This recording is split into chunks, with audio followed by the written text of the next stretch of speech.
देखिए, हमें जितना दिखता है उतना देखते हैं। देखने का हमारा सबका नजरिया, सबकी समझ, सबकी नजर अलग अलग है। लेकिन जैसे ही आप घर में बैठते हैं, परिवार में बैठते हैं, संग में बैठते हैं, तो आपकी नजर बढ़ जाती है। आपके देखने का, सोचने का तरीका बदल जाता है। अभी जो हम ये चर्चा कर रहे हैं, चर्चा यहाँ इसलिए करनी पड़ रही है क्योंकि हमारे जितने आम लोग हैं वो चर्चा चाहते हैं। वरना हमें सब कुछ पता है, कब कब क्या हुआ, क्या हो रहा है और क्या होगा आगे। अगर हम सबको ये पता चल जाए तो फिर ये चर्चाओं की आवश्यकता बंद हो जाए। क्योंकि हमें चर्चा के बिंदु दिए जाते हैं रोजाना, और हम उस पर चर्चा करते हैं। क्योंकि हमारे पास कोई अपना बिंदु, अपना काम, अपना एजेंडा नहीं होता। इसलिए हमें जो एजेंडे मिलते हैं, हम उस एजेंडे पर चर्चा परिचर्चा करते रहते हैं। ये कोई आज से नहीं हो रही चर्चा। चर्चा होनी चाहिए, लेकिन हमारे पास जो काम है, हमारा काम भी होना चाहिए। जब तक हमारे पास हमारा टाइम टेबल नहीं होगा, तब तक हमें ये पता नहीं होगा कि हमने जो आज करना था उसमें से क्या किया, कितना कम किया तो क्यों किया, उसे कल कैसे पूरा करेंगे। मतलब हमारे पास कोई काम ही नहीं है, कोई एक्शन प्लान ही नहीं है। और इस देश में विचित्र बात यह होती है कि जो चीजें नहीं है उनको बढ़ा चढ़ा के दिखाया और उनको छोड़ दिया। आम लोगों के बीच में चर्चा करते रहिए। कल चर्चा शुरू हुई थी इस बात पर कि भाई, जो हमें ये ऑर्डर पकड़ाया गया है, वो ना तो उस पर कोई डेटा एनालिसिस हुआ, ना कोई जानकारी किसी के पास, ना संविधान में कहीं जिक्र ऐसा हो सकता है, लेकिन फिर भी हो गया। तो जो लोग समझते हैं उनको तो पता है ये हुआ क्यों है और कराया किसने है। क्योंकि जो कराने वाले लोग होते कभी सीन में नहीं आते। यहां आमने सामने की लड़ाई है, लेकिन हम उस लड़ाई में कहीं नहीं है। आमने सामने की लड़ाई कहाँ है, क्या है? कि जो देश के अंदर संसाधन हैं, उन संसाधनों पर हिस्सेदारी किसकी कितनी है या होनी चाहिए। नेचुरल रूल ये कहता है कि जितने लोग हैं उन संसाधनों में उन सभी का हिस्सा बराबर होना चाहिए। लेकिन इस पे कभी चर्चा ही नहीं होती। चर्चा इस पे होती है कि भाई, ये लोगों के जो अधिकार मिले हैं सन 50 के बाद में, इनके पास क्रीम इकट्ठा हो गई, इनको क्रीमी लेयर में डाल दो। कितनी क्रीम इकट्ठा हुई है? 2012 की रिपोर्ट है वर्ल्ड इनइक्वालिटी लैब की। पेरिस की संस्था है जो दुनिया के देशों में ये टेस्ट करती है। और इंडिया का भी उसने टेस्ट किया है, और टेस्ट की रिपोर्ट ये है कि भारत में जितनी धन दौलत है, उसमें 2012 में SC ST की जो हिस्सेदारी थी 1.3%, 1.8% थी। अब 35% आबादी को 1.8% धन दौलत में हिस्सेदारी है। अब लगा लो कितनी क्रीम मिली। 2022 में उसकी रिपोर्ट आई है कि SC ST की भारत के धन दौलत में हिस्सेदारी 2.3% है। इसके अलावा इसी रिपोर्ट में कहा गया 2012 में जो ओबीसी की हिस्सेदारी थी धन दौलत में, वो थी 18% 2012 में। उसके बाद कोविड हुआ, कोविड के बाद में जो इस लैब की रिपोर्ट आई है उसमें उनकी हिस्सेदारी है 9%। संख्या कितनी है? 52 से 55%। और जिनको पीढ़ी दर पीढ़ी, जिनके पूरे जो क्रीम से मलाई से घर भरे पड़े हैं, जिनके घरों में लगातार हर प्रकार के पदाधिकारी, हर प्रकार की नौकरियां, हर प्रकार के व्यवसाय, करोड़ों लाखों करोड़ पीढ़ी दर पीढ़ी चले आ रहे हैं, उनको ना कोई देखने वाला है ना कोई कहने वाला है। क्योंकि उन्होंने मान लिया है कि उनका जन्म सिद्ध अधिकार है कि भारत में जितनी भी संपदा है, जितना धन है, वो उनका है। क्योंकि जहां से धन रेगुलेट होता है, जहां से जनरेट होता है, जहां से इकट्ठा होता है, उन पदों पर वो हैं। और उन्होंने इस बात का इंतजाम हमेशा से किया हुआ है कि ये 85% लोग कैसे कैसे बटे रहेंगे। उनका तो मजबूरी थी, उनको अपने आप को जीवित रखना है, उनके अपने बच्चों को अच्छी जिंदगी देनी है, वो तो ऐसा करेंगे ही करेंगे। लेकिन हमारे बीच के जितने भी 74 साल में पैदा हुए समण महापुरुष हैं, महापुरुष ही कहेंगे, इनसे बड़े महापुरुष तो कोई हो ही नहीं सकते। क्योंकि 29 लाख तो अध्यक्ष अध्यक्ष हैं हमारे जो महापुरुष हैं। और ये कहते हैं 20 लाख लोगों में दिल्ली पड़ जाएगी, दिल्ली वो बात कहेगी जो 20 लाख लोग जाके वहां मांगेंगे। इसका मतलब अगर हमारे केवल भारत के सारे भी अध्यक्ष पहुंच जाते हैं 29 लाख, तो आज दिल्ली में वो फैसला हो जाएगा जो हमारे हित का होगा।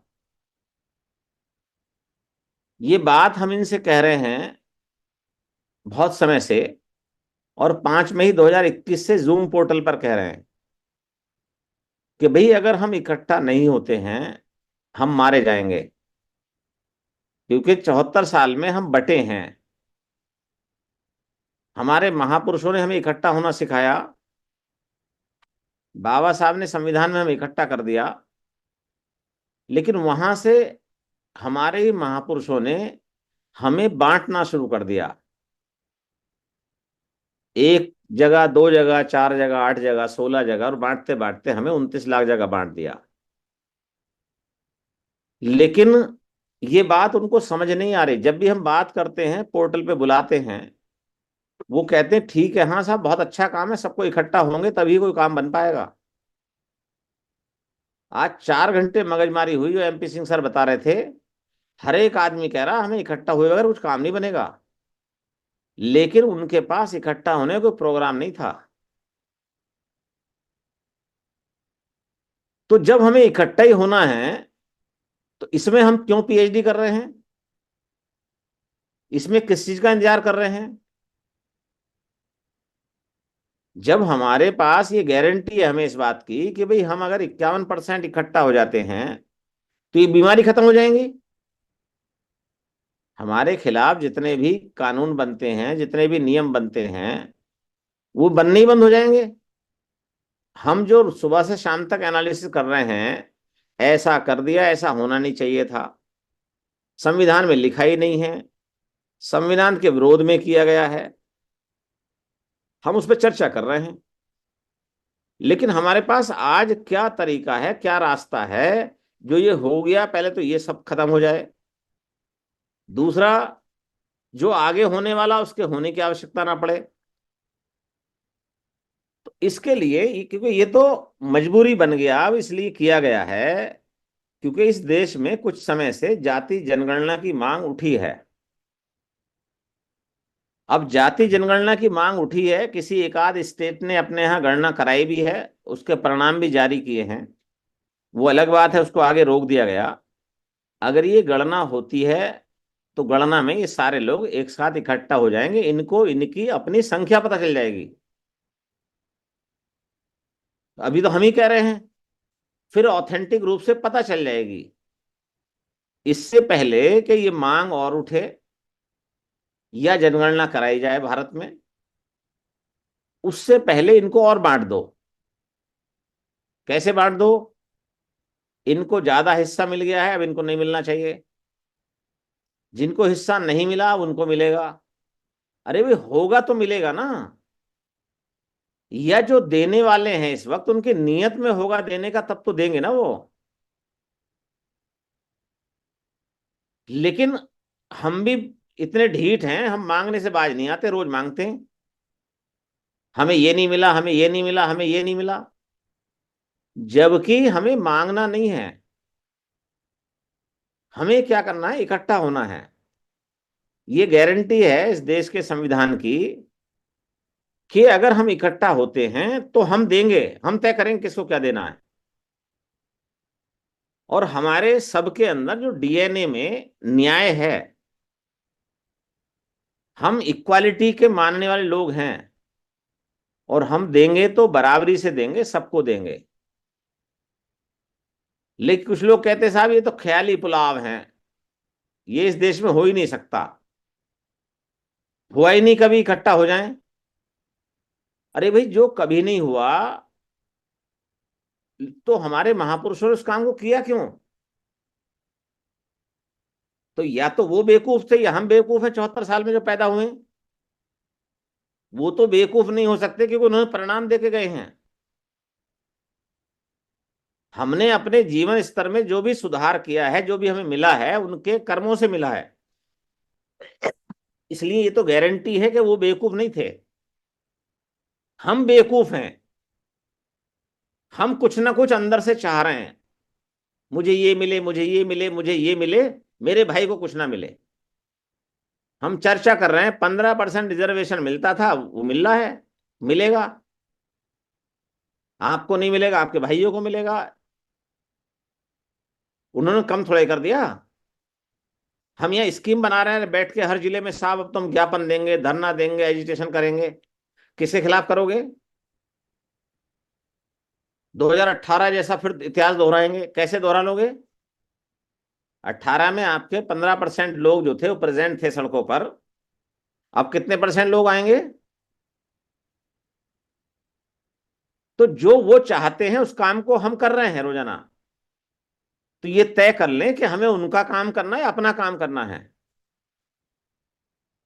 अगर हम उनका ही काम करना है तो करते रहें, बस खाली है, कोई बात नहीं है। और अगर अपना काम करना तो अभी भी हम होश में आ जाएं। क्योंकि एक अजीब नशे में हैं हम। और नशा इस बात का है, जो बाबा साहब ने अपने जीवन भर अपने शरीर को गला गला के, अंतिम समय में इंजेक्शन लगा लगा के, रात दिन एक करके जो लिखा हमारे लिए। गोलमेज सम्मेलन में जाने जाते हुए जब उनका पुत्र मारा गया, उनके अंतिम संस्कार के लिए जब रमाबाई उनसे कहती हैं, तो उनका जवाब होता है कि ये मेरा एक पुत्र मारा गया है, अगर मैं वहां नहीं पहुंचा तो मेरे हजारों लाखों पुत्र मारे जाएंगे। ये भाषण देते बड़ा अच्छा लगता है, रोंगटे खड़े हो जाते हैं इसमें। लेकिन क्या कभी हमारे अंदर से खून में हमारे उबाल आता है?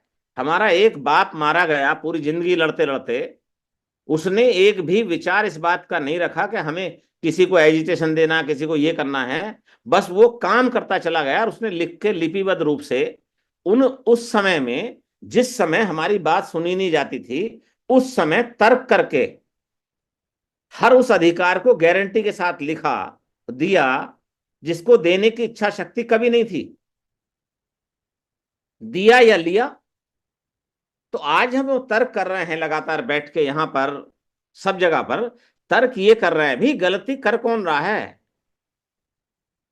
अब निकल के आ रहा गलती हम कर रहे हैं। हम टूटे हुए लोग हैं। हम संघ में नहीं रहते। जो संघ में है उनके अधिकार कभी नहीं मारे जाते, वो कभी पिटते नहीं है, उनके बच्चों के साथ कभी एट्रोसिटी नहीं होती, उनके बच्चों को भी छेड़ा नहीं जाता, उनकी कभी मूछ नहीं काटी जाती है। इतनी सी बात नहीं समझ में आती। और समझ में आती है तो हम करते क्या हैं? यहां जब हम बैठ के पोर्टल पे चर्चा कर रहे हैं 5 मई 2021 से, जितना भी इंटेलेक्चुअल लोग आए यहां पर, किसी ने ये नहीं कहा हाँ भाई हम इकट्ठा नहीं होंगे, लेकिन इकट्ठा होने के लिए आए भी नहीं, ना किसी के साथ गए ना अपने साथ किसी को बुलाया। तो हमने ये जिद ठानी कि भाई जब तक वो इकट्ठा नहीं हो रहे, हम इकट्ठा होने का काम खुद कर लेते हैं, क्योंकि हमारे बच्चे मारे जा रहे हैं। जब वो इकट्ठा होंगे हो जाएंगे, लेकिन हम उनसे मना नहीं कर रहे हैं।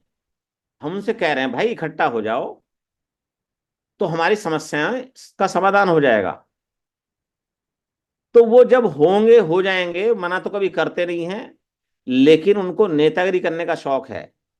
उनको अपने बच्चों की जो लाशें हैं उन पे कदम रख के आगे बढ़ने का शौक है। इस तरह के इवेंट उनको मिल जाते हैं, और उस पे चर्चा तर्क करने के लिए हर जिलों में लोग उनको मिल जाते हैं, क्योंकि लोग तो तड़फ रहे हैं, तरस रहे हैं अपनी समस्याओं से। उन्हें जो जहां बुलाता हो तो कहते साहब हम तो सब जगह चले जाते हैं, हमारा तो बस अधिकार बच जाए। अब ऐसे पेरेंट्स जिनके बच्चे छोटे हैं, वो पढ़ा रहे हैं अपना व्यवसाय करके, अपनी नौकरी करके, और अपने आप को गधे की तरह लगाए हुए सुबह से शाम तक, और सारा पैसा जितना कमाते हैं तो वो बमड़ों की दुकानों में देकर जाते हैं शाम तक, कोई स्कूल में, कोई कॉलेज में, कोई सर्टिफिकेट के लिए, कोई स्वास्थ्य के लिए, किसी और चीज के लिए। क्यों? क्योंकि उनकी जिद है कि हमारे महापुरुष ने कहा है शिक्षा वो शेरनी का दूध है जो उसको पिएगा दहाड़ेगा। अरे शिक्षा बची तो हो गई। जब हमारे बीच से शिक्षा ही गायब हो गई, संस्कार ही गायब हो गए, हमारा परिवेश गायब हो गया, हमारा परिवार गायब हो गया, हमारे रिश्ते गायब हो गए, हमारे उठने बैठने के तरीके गायब हो गए, तो बचा क्या चीज? तो पहले वो तो हम आत्मावलोकन कर ले, अपने आप को झांक ले अंदर से कि हम बगैर जुड़े काम कैसे चला सकते हैं। और जुड़ने का काम किसी इनका ही थोड़ा ही है जो ये 10-20 लोग बैठे रहते हैं, 100, 150, 200 लोग बैठे रहते हैं। क्या ये, यहाँ 174 लोग हैं, 200, 250, 500 लोग आते हैं, ये अगर अगले 100 साल तक भी पोर्टल पर आते रहे, इनसे क्या हो रहा है? इसमें भी हमारे आधे से ज्यादा परसेंट लोग या तो नए आते हैं या फिर सुनने के लिए आते हैं, बहुत अच्छी अच्छी बातें लगती हैं। लेकिन यहां तो हर एक आदमी को अपने हिस्से का काम स्वयं करना पड़ेगा ना। अगर मैंने कहा मैं जुड़ गया तो मुझे जोड़ना भी तो पड़ेगा। तो मुझे सोचना मैंने कितने लोगों को जोड़ा है। अब अगर मैंने जोड़ दिया 10 लोगों को, 50 लोगों को, तो मुझे ये भी बात करनी है उनसे उन्होंने कितने लोगों को जोड़ा है। और अगर उन्होंने भी आगे जोड़ दिया तो 4, 5, 10 लोगों को, तो फिर मैं आगे देखना कि उन्होंने आगे कितना जोड़ा है। ये तो हमें रोजाना आईना देखना है। अगर जोड़ना ही काम है, इकट्ठा होना ही काम है, तो इसको ईमानदारी से कर लिया जाए। लेकिन किसी एक आध व्यक्ति से, किसी 2, 4 व्यक्ति के, किसी 10, 20, 100, 50 व्यक्तियों को दौरा पड़ रहा हो, जुड़ जाओ इकट्ठा हो जाओ, जुड़ जाओ इकट्ठा हो जाओ, उससे कुछ नहीं हो रहा। ये तो सबको अंदर झांकना पड़ेगा कि अगर हम ये काम करके नहीं गए तो फिर हमारी औलाद हमारे फोटो लगा के उस पर जूते की माला टांगेगी, और ये बताएगी कि ये हरामखोर हमारे जो बाप दादा थे, इन्होंने जीते जी अपने महापुरुषों के अधिकारों को खत्म कर दिया, और इन्होंने हमें कहीं का नहीं छोड़ा, हमें रोटी तक नहीं मिल रही। उनके पास तो जुड़ने का समय नहीं बचेगा। वो तो सुबह से शाम तक की भाग दौड़ में दो रोजी रोटी कमाने में रह जाएंगे। तो ये अभी हमारी जो पीढ़ी है जिसने लाभ लिया है, वो चाहे उसको क्रीमी लेयर में भेजो चाहे बगैर क्रीमी लेयर में भेजो, ये सब चीजें चलती रहेंगी। हमें अपने भाइयों से अलग नहीं होना है। जो हमारी अभी मूल पहचान मिली है हमें, बड़ी मुश्किल से चर्चा तर्क के बाद में ये मिली है, बहुत सालों के बाद में, कि इस देश में हमारी जो मूल पहचान है, समान प्रकार के लोगों की, समान विचार के लोगों की, वो समण है। जो हमें पहचान पकड़ाई गई थी पिछले 74 सालों में, चाहे वो मूल निवासी कहा गया हो, चाहे बहुजन कहा गया हो, चाहे दलित कहा गया हो, चाहे श्रमण संस्कृति के लोग कहा गया हो, चाहे अलग अलग धर्म पंथ के लोग कहा गया हो, वो सारी की सारी पहचान हमारी अपर्याप्त थी। तो ये जो हमारी मूल पहचान है, इसको हम जन जन तक पहुंचा दें, और इसको जितनी जल्दी पहुंचाएंगे, अपने भाइयों से जितनी जल्दी मिल लेंगे, उतनी जल्दी उनको पहचान करा देंगे, तो वो बैठ लेंगे सामने, उनको भी पता चल जाएगा। हमें तो पता है ही है कि अगर हम इकट्ठा हो जाएंगे तो हमारी सभी समस्याओं का समाधान हो जाएगा, क्योंकि यहां देने वाला कोई नहीं है।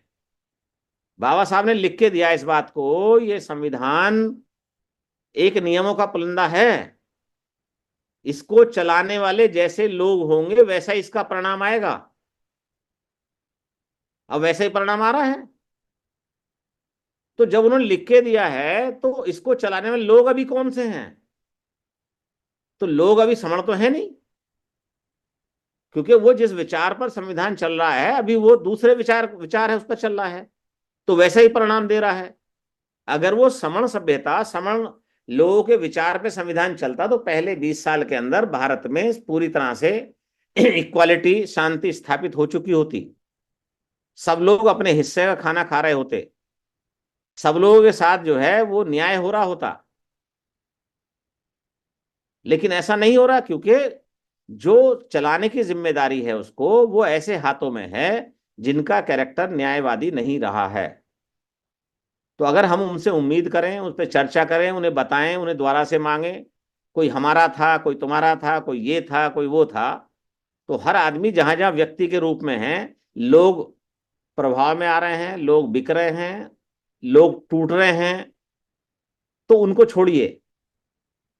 जब तक हमारे जितने भी इंटेलेक्चुअल लोग हैं वो कोई प्रोग्राम नहीं दे देते, क्योंकि हम ये कह रहे हैं कि भाई अगर इकट्ठा होने के अलावा कोई और प्रोग्राम है तो आप बता दो, हम अपना 24 घंटे एक नहीं करेंगे यहाँ, हम भी आपके साथ आ जाएंगे, लेकिन कम से कम आके बैठ के परिवार में बता तो दो कि ये वाला काम गलत है, इसे बंद कर दो, इससे नुकसान हो रहा है, और आप ये काम कर लो। ऐसा भी कोई करने को तैयार नहीं होता।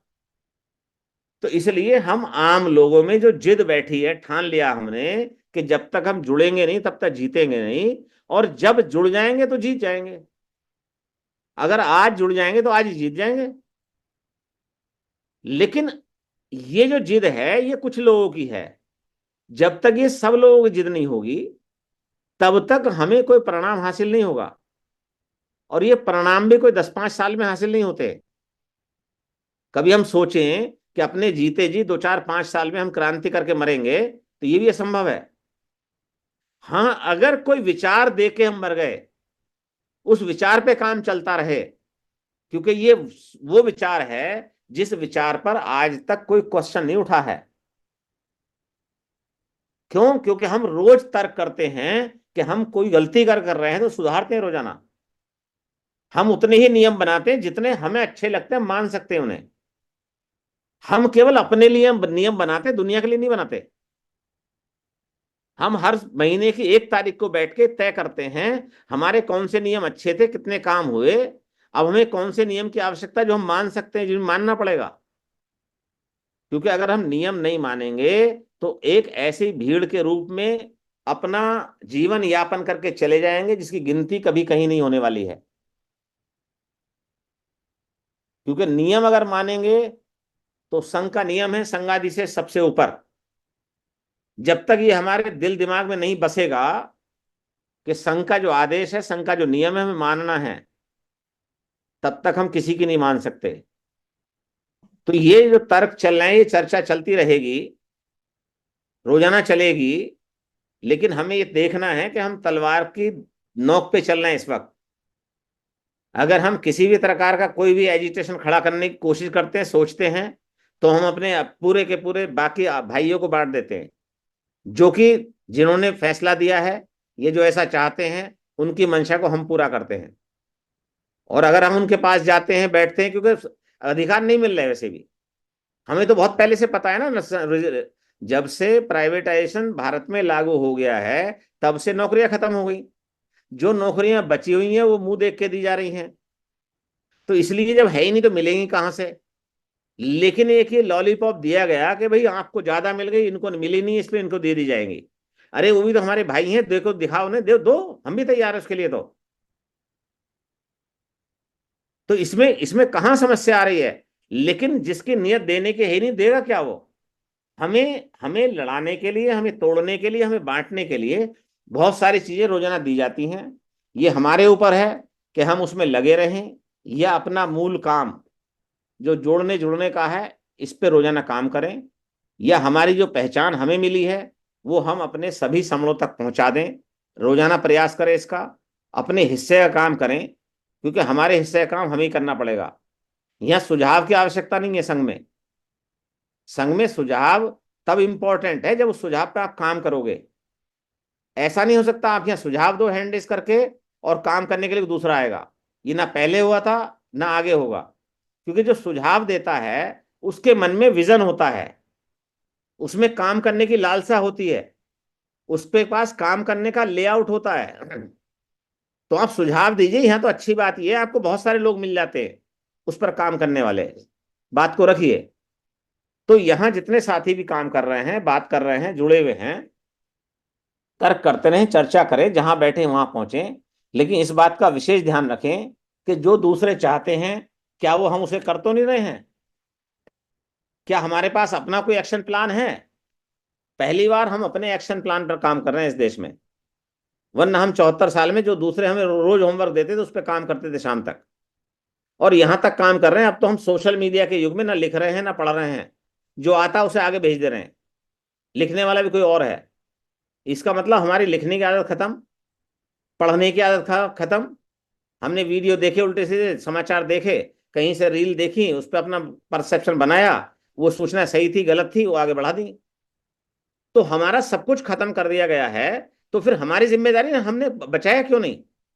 तो अब हम मूल रूप से बचा रहे हैं, बचाने के लिए लगे हुए हैं और पूरी तरह से जड़ों को खोद खोद के निकाला जा रहा है कि हमारी वास्तविकता है क्या, हमारी समस्याएं क्या हैं और समाधान क्या हैं। यह हम केवल समस्या पर बात नहीं करते, हम हर समस्या के समाधान पर बात करते हैं। और अगर आपको समाधान नहीं लग रहा तर्क करिए बैठ के। अभी इसके कॉन्सेप्ट के बाद में हम लोग प्रश्न लेंगे।